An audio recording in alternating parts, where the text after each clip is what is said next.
Hello everyone, I'm Sophie and I'm currently at Kechara Forest Retreat, Bedong, Malaysia. And I'll be reading from my Guru, His Eminence the 25th Samtuku Rinpoche's blog. This is his blog post, Love Without Agenda. And today I'll be sharing, this will be my fourth sharing as I continue on. And before that, I will go to a picture to share with you. There you go. Love without agenda. So therefore, Lord Buddha loved everyone so much. He renounced and look what happened. Look how much benefit he brought to the world for thousands of years. That is an example that inspires me. That is an example that we should learn to be inspired by. We shouldn't be inspired by any example lower than that, and I will tell you why. Because we have all along been inspired by examples lower than that. Our whole lives, our previous lives.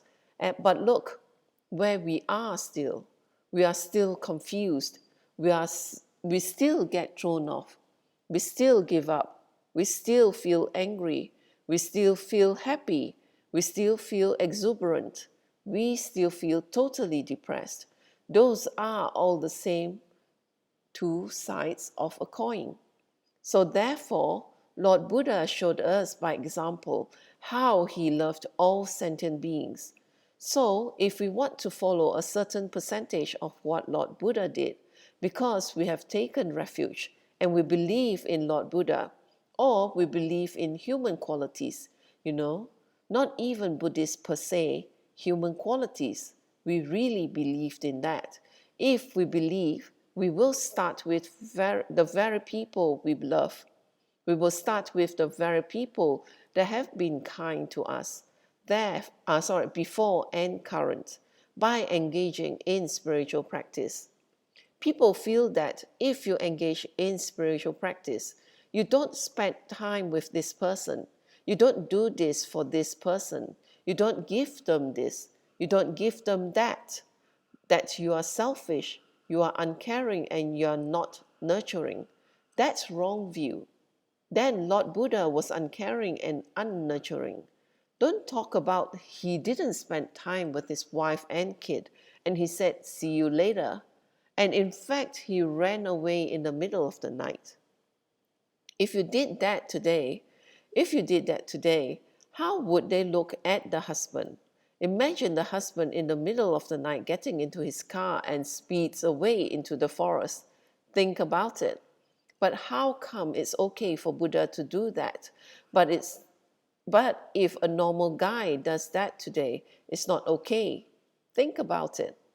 Why is it if a guy gets into his car, packs up his bags, and then his driver takes him out, if he has a driver, because Buddha had a charioteer driver, and then when he reaches a certain point, he says bye-bye, why is that looked upon as a negative? When Buddha did that, we go, wow, he's so renounced. He is so fabulous. I want to do that. I pray to do that. Why? Let me make it simple. Motivation and goal. Motivation and goal. So if we are getting into our cars, saying goodbye to our wife, bye-bye, in the middle of the night, cause we are going to our mistress, no one is going to go Om Mani Padme Hum. No one. If we are getting in the car because we are a loser and we can't support our wife, we can't support our kids because we are a loser, and we don't push ourselves to be a winner, and we get into our car to drive away somewhere else to disappear, no one goes Om Mani Padme Hum. No one. So the action is the same. Today, if the husband gets into the car and says, see you later, wife, see you later, kids, see you later, lovers, see you later, whoever, why don't anybody fold their hands and say, wonderful? Because the motivation is different. You think about it. It makes total sense. But when Buddha left his wife, when Buddha left his kids, we glamorize it. We talk about it. We write about it. We carve it on the Borobudur stupas in Indonesia. We draw tangkas of it. We write books on it. We write scriptures on it. We recite it. We admire it. We praise it. We recount it. We share it with our children. Buddha left his kids. Buddha left his wife. Buddha left his parents. Buddha left them. We share it. We love it. We fold our hands to it. We prostrate to the man who abandoned his family and his parents. Think about it. That's what he did. He gave up everything.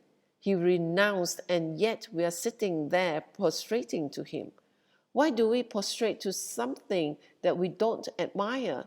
Of course, we have to prostrate to something we admire, because deep down inside, we know what we need to do. We know what we need to do. And if we don't do it, I'm not going to tell you a Dharma protector is going to get you, because they won't. I'm not going to tell you that it's bad karma, because it's not that directly. What I'm going to tell you is you are asking for trouble. Why are you asking for trouble? Because for trouble and the energy for trouble will build up. How will it build up? How can actions coming out of ego brings good results? Do you want to fill the lake with more toxins or fresh water? Eventually, it will flush out the toxins. Do you want to fill your body with more toxins or fresh water to flush out the toxins? Obviously, you must put in fresh water. Similarly, if you keep feeding the ego and keep feeding with more toxins and negative actions that are motivated by the self-cherishing mind, how can your mind be happy or bring happiness to others? Please think. You are here for 2-3 hours. Use this time, open your minds and think. Think. Utilize this moment and think very hard. Why do we admire the actions of Lord Buddha and what he did, whereas in today's terms it will be considered very bad? Motivation, totally the end. So therefore, if we love our husbands and wives, if we love the children that we have got, if we got or don't got, if we love our parents, if we love our friends, if we love anyone, and by the way, the ultimate one is, do we love ourselves? We will engage in spiritual practice. We will engage. Why will we engage in spiritual practice? We say we work very hard because we love other people. We give up our time and energy because we love other people.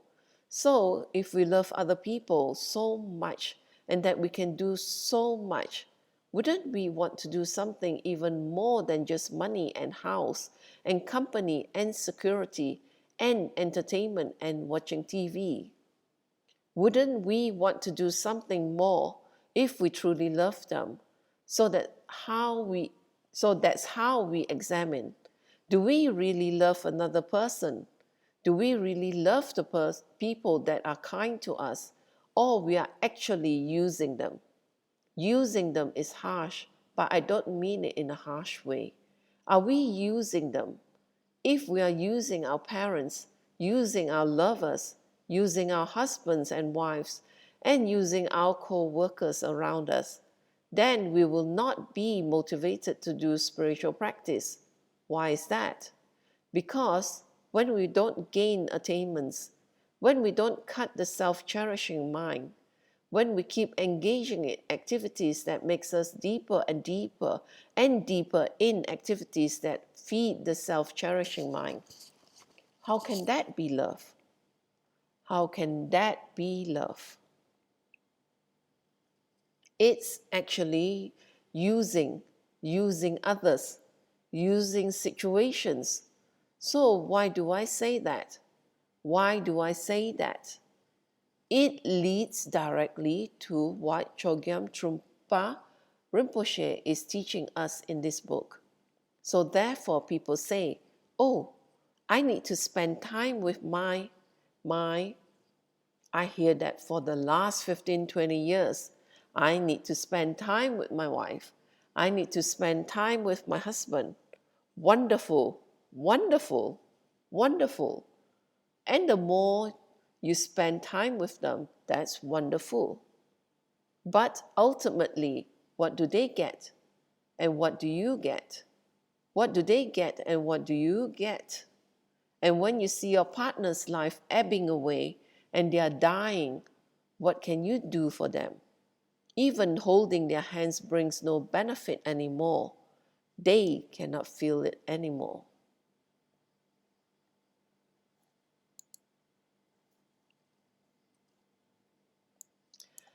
And with that, I will end my session for now. And thank you for joining me. And as Rinpoche had mentioned before, life is impermanent. So, as Rinpoche said, spending time with our husbands or wives or children or whoever that you like spending time with,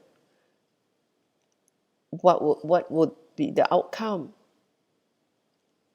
It will still be impermanent, and at times when it's much needed, such as when they could be dying, what can you do for them?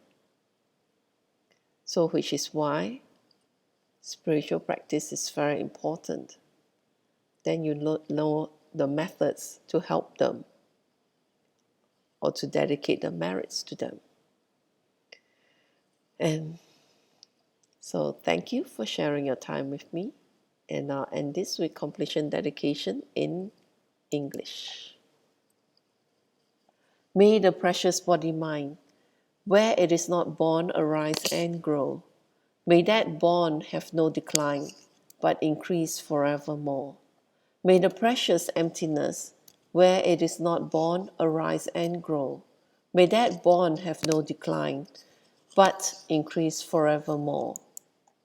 May this merit accumulated by myself and others beneficially serve all sentient beings and the Buddha Dharma, and especially may the essential teachings of the unerring Master Tsongkhapa become clear and enduring. In all my rebirths, may I not be parted from perfect gurus. Let me enjoy the abundance of the Dharma, perfecting the qualities, stages, and paths. May I quickly attain the rank of Vajradhara Buddha.